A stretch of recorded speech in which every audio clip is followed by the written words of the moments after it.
Hey everybody, my name is Robert and welcome back to another episode of the Lasagn SMP, again on Season 3. This should be Episode 3 of Season 3, so that's pretty cool.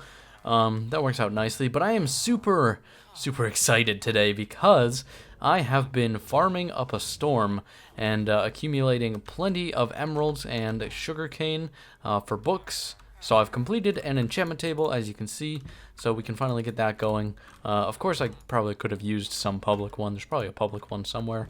But I like to do my own stuff, and we don't really have many diamonds yet. That'll be another thing that hopefully we'll get to do soon. But as you can see in here... What?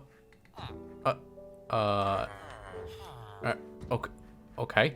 As you can... I don't know how that just happened.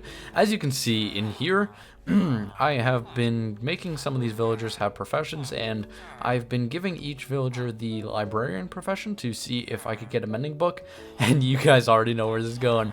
So I haven't converted any of these villagers or anything, but we got this guy who gives mending for 12 emeralds. I have no idea if that's really good, but in my opinion, I'm flabbergasted. That is awesome. We're definitely going to get that. Gonna get as many as we can. There's 1, 2, 3, 4, 5. Unfortunately, we're probably gonna have to... Actually, wow, he didn't even finish up. We're probably going to have to release these villagers because I don't think that they are able to... oh my gosh, he lowered it to 10. I should have waited a second. I didn't know that they did that. But they... Or I didn't know that they did that just from trading. I think I knew that, I just wasn't thinking of it. I've been trading with these guys a lot, though, because I did this trade, I did that trade. I traded some carrots, traded some potatoes. I've just been trading with these guys a whole lot. But I don't think they have access to the ability to refresh their trades because I think they need a bed to sleep in. If someone knows exactly how that works, if you could please tell me in the comment section, I would really appreciate that. And that is, I would be very grateful because I'll probably forget to look it up. Otherwise, I would look it up. Like, I don't want to seem lazy or anything. I did know all of these things, but just so much stuff's going on. And, wow, we already have this many mending books. Wait, are these all mending? Are you kidding me? Wow. Oh no, that's not mending. But these 2, 4, 6, 7 already are mending. I'm so happy about that. I mean, I know that plenty of people on the server have mending and stuff, but I'm just so happy that I have a way for myself to get mending. I also have a way to trade for as many emeralds as I want, so that's sick. I am super happy about all this stuff. Everything's working out great. I'm happy about this. But yeah, we got to figure out a setup for these villagers now because I want to trade with them, so I want to make sure that they're able to refresh their trades. Wow, it must be my lucky day because I just went over to the enchantment table, threw in a book, first thing, Fortune 3. Oh my goodness, this is awesome. We're going to take that, obviously. I checked the pickaxes. They did not have Fortune 3. They just showed Unbreaking, which I believe they are showing again. Unbreaking, Efficiency. We will probably go for the Efficiency. How many diamonds do I have? I know I have some. Maybe we'll make something out of diamond and enchant it. Like a sword, perhaps? Let's make a sword, because I do want to see... You know what? Actually, I don't really need a diamond sword at the moment. I'm not concerned about that. I'm not going to make diamond armor. I think we're just going to enchant... yeah, we're just going to enchant this iron pick. Hopefully this is efficiency 4 on breaking 3. That would make me really happy. Yes, that's perfect. Alright, doesn't even matter that it doesn't have fortune. I'll probably throw this fortune on this pick, actually. But we do not have level 30 any longer. I just want to check what the other enchants would be. Sharpness 4 on my iron sword. That is... very tempting, I'm not gonna lie. Let's see what my armor could get, because I didn't want to worry about my armor too much. I'm probably gonna have iron armor for a while, so more than likely I would like... Ooh, this is difficult. I would more than likely like to enchant my iron armor and just stick with that for the time being. Because I don't really have any farms. I don't have any EXP farms or anything. I did find a zombie spawner, actually, which... I almost trampled that. Wow, I'm making up my own words. I did find a zombie spawner not too far from here, so I'm really happy about that. I should be able to set that up into an EXP grinder, but I'm not sure if the fact that the server has a limited mob cap or anything is gonna limit the effectiveness of that, or if the server lags. I don't know, to be honest. There might just be other factors at play that will affect the how well the farm functions, like a generic mob farm from a spawner. But we'll see. You know, if nothing else, it'll give me at least a little bit of XP, so that will help. Also, if you guys have a name for my iron golem and my 2 cats, either one of them, you can leave it down below. Of course, with the cats, you should specify which one it is, because otherwise I won't know which one you're referring to if you want to specifically name one of them. And I will take it into consideration, because honestly, I'm pretty bad with naming. So I want to leave it up to you guys, and it's a fun way to interact with you guys, so definitely comment your suggestions about that down below, and I may take it, because we actually do have some name tags, so we can actually name them right now. What in the... what? Thank you. So Nexus GFX just drove by Diamond. What? Did I just see his name again? I think that might have been lag. He just like came here while I was just sitting here AFK listening to music, and he gave me 3 diamonds. So thank you for that. Really appreciate it. Anyway, right now we are going to be starting on and talking about a project that was suggested to me by Allison in the comments of episode 1. So thank you for that suggestion. I really do appreciate any suggestions you have for any builds that could be done around my base or area. And the suggestion was basically to put my crops in part of the cave to protect them from the cold. Not only does this make sense, I actually think this is a great usage of this space right here. At least I think you were referring to this space, but if not, you could always correct me. But I think I'm going to be using this space because I think this is the best space that I can use for that.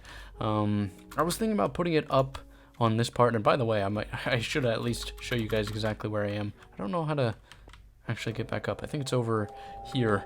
Yes, it is. Okay, so I'm in this area where the overlook is to the cave, of course. I also have this closed off so zombies don't wander up here, because somehow one did one time. Thought I lit up everything, but I guess not.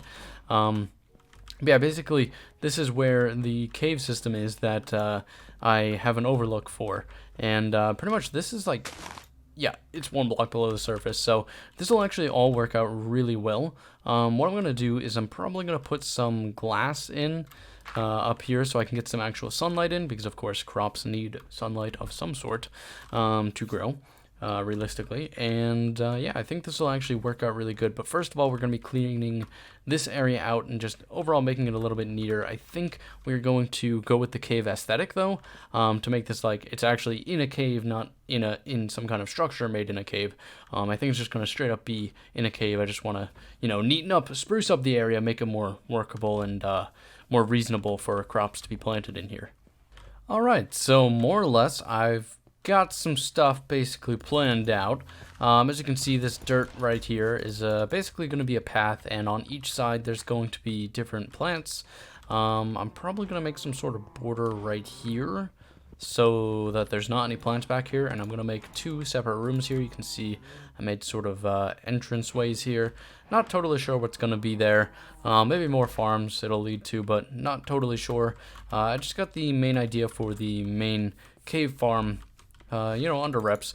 Obviously one type of thing is going to be planted here, one type of thing is going to be planted here, or maybe it'll all be potatoes, at least probably just for now.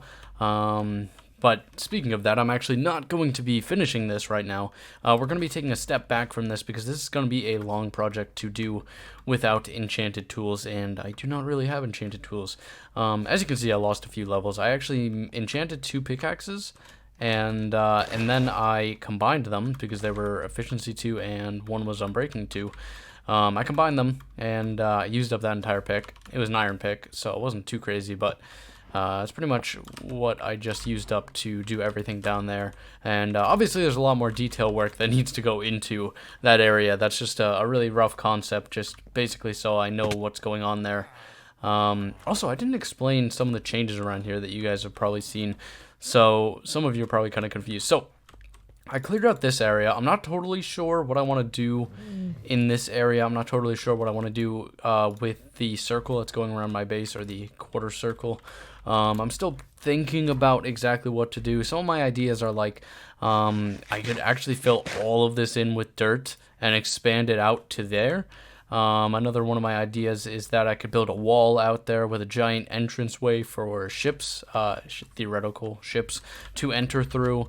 You know, I got all different sorts of ideas. Again, if you guys have any suggestions, I would greatly appreciate it. But back to stuff that I've actually done that I know what's going on. I created sort of a mountainous, sort of like a small hilly terrain just to separate this area. There's also going to be an overhang here, so this is going to be like kind of closed up. And it's going to be more or less you're walking through a cave to get down to here. I'm not sure what I'm going to put here yet. Maybe it might just be more village. But I thought that that would be really cool if I just built that up. Obviously, the mountains are not in place. This is just showing where the edge of the mountain is. I've also got the same thing over behind these trees. They actually peak up a little bit. I built that just as a little bit of extra mountainous terrain because I thought it could just add some value for when you're looking around. The trees, don't mind those. Those are just literally for me to get more wood.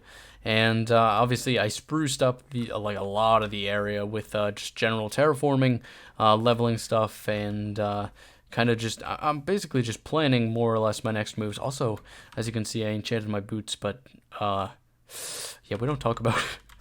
I was really hoping for some like amazing boots, but I wound up getting some well, I mean, Depth Strider 3 is not awful, but it's I mean, I would have taken Protection 4 over that any day. I'm gonna really need to get an XP farm set up, and also I can farm everything because it is all grown.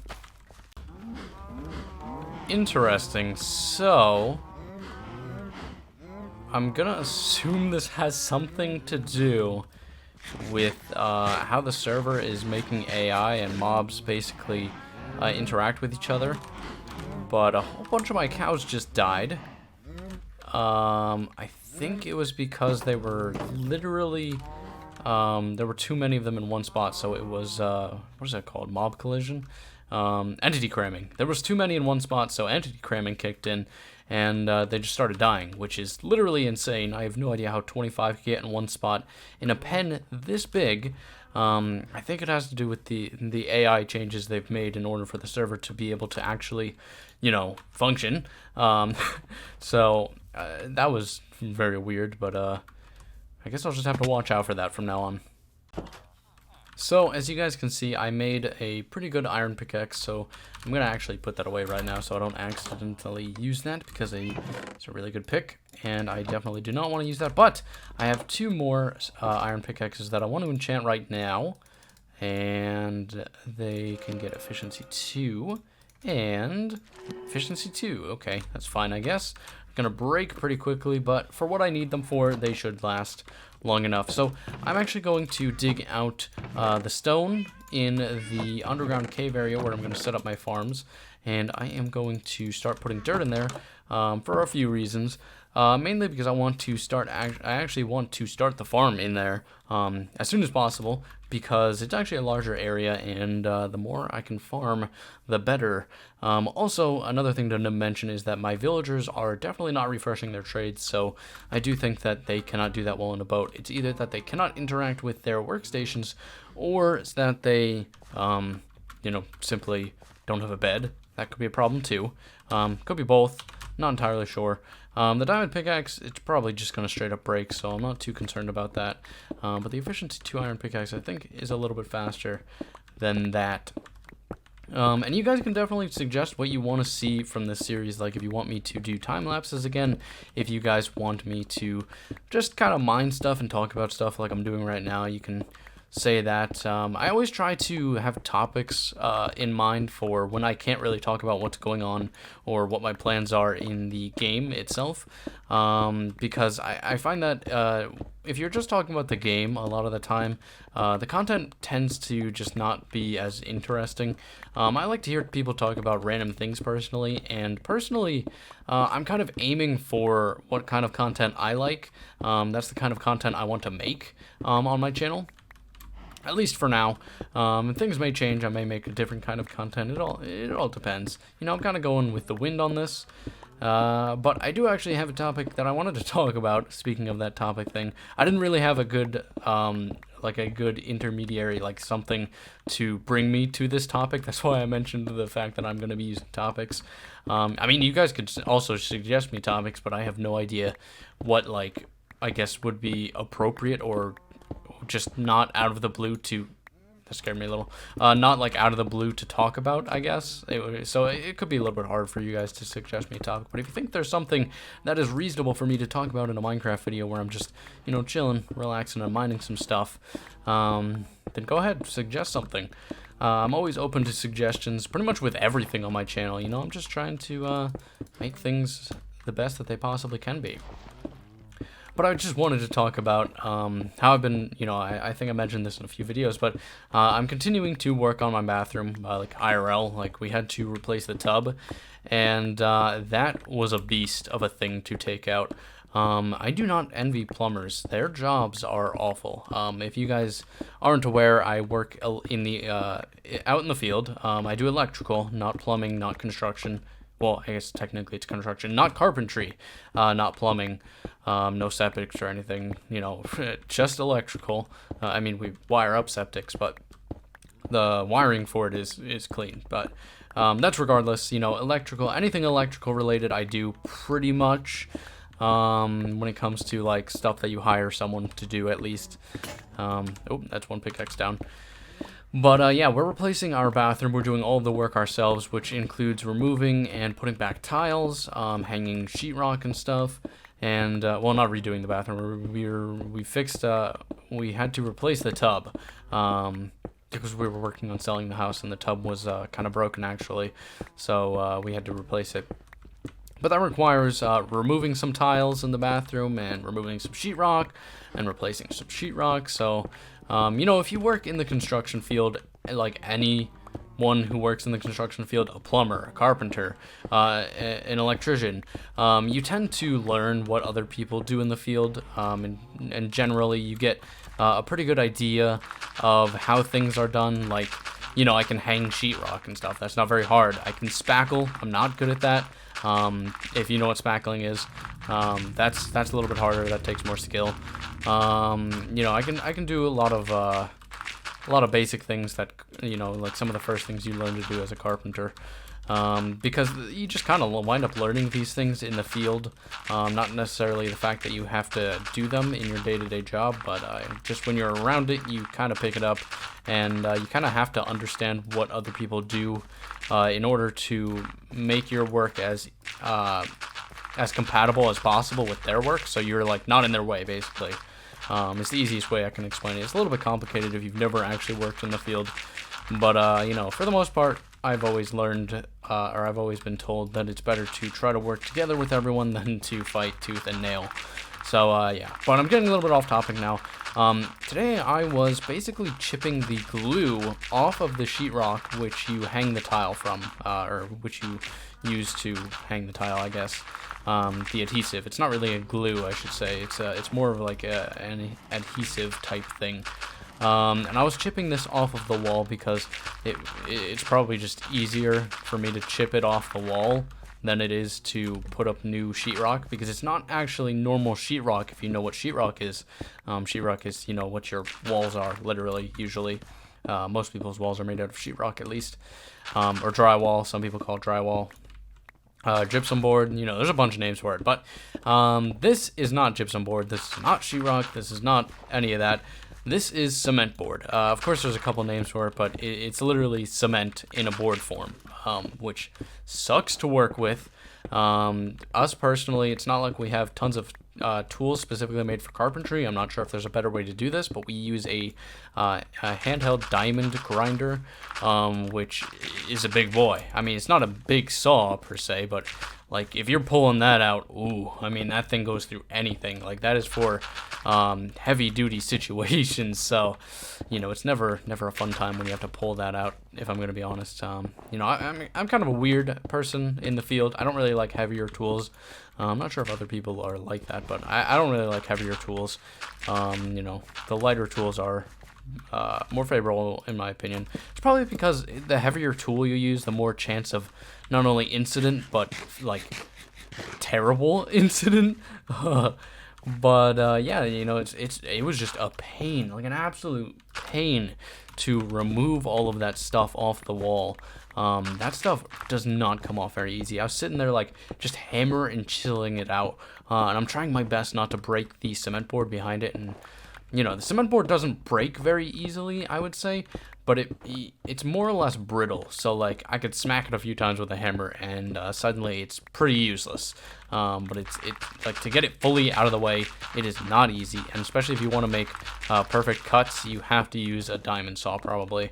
I would assume there's nothing else to cut it because it is cement, so that's probably the only thing you can use, some sort of diamond saw, whether it be a handheld one like we have, which is a grinder, or if it's actually like a table saw, which is a diamond blade. But yeah, all this stuff is complicated and doesn't really make sense if you haven't worked in the field, which I'm sure a lot of people probably haven't. Working in the field is becoming a less of a common job nowadays. It's not so bad. And the best part about working in the field personally for me is that one day I want to be a homeowner and I'll be able to do repairs on my own home, especially electrical, because I've worked in the electrical field specifically for about 4 years now, and my father's actually a master electrician. He's the master electrician who I apprentice under and work under. So I know like a lot of stuff, and I'm always at home anytime I'm asking him questions and stuff because I'm very curious about electricity and how everything works. And if you ever get jobs where you're confused, it's always great because I can always just ask him questions. I mean, he's always around, obviously, and I thought it started like music or something. That was weird. But it's great. I feel like I've learned a lot more than people who are in similar situations have. Of course, I haven't gone to school for it, so in that sense, I might be slightly behind people. But working in the field is probably always the best experience you can get for just about any job, at least in my opinion. But yeah, I think for the most part, it's really valuable just to have experience working in the field and knowing all these tools and knowing exactly what your issue is. Like, sometimes there's weird issues where it's like, I don't know if I should call a plumber or if I should call an electrician, right? But I'm probably not going to have an issue like that because I'll be able to basically track down the issue, and I'll be like, okay, I know what kind of issue this is, and I might even be able to stop it.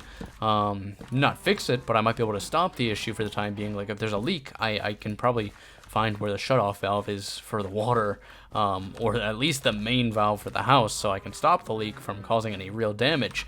And that's valuable information. So I'm happy that I've worked in the field. It's definitely really awesome. But yeah, I think I'm gonna end off the episode here. I like how this came out so far. I'm gonna have to make a path through it. I don't know how I'm gonna enter yet. I've got a few areas laid out, kind of neatened up, but I just don't have an exact path where I'm gonna enter from, designated yet. Once I have that designated, I'll probably put in a path, but more or less I know I'm going to have a path going down the middle. But that is just about going to do it for this episode. I hope you guys have enjoyed. I know that the projects have been a little bit light. Hopefully we can get into more stuff, but I'm not so sure about that. I really want Lasagn to be a series where I'm focusing more or less on bigger projects and really big things, because a lot of people on the server like to do really big projects. But I'm not so sure I can do that. Again, my time is always going to be a little bit limited, at least for the next probably half a year. But yeah, I hope you guys enjoyed this episode. If you did, a rating and a comment are always greatly appreciated, as are suggestions about anything I mentioned in this video. Yeah, have a great day, guys, and I will see you guys next time. Goodbye.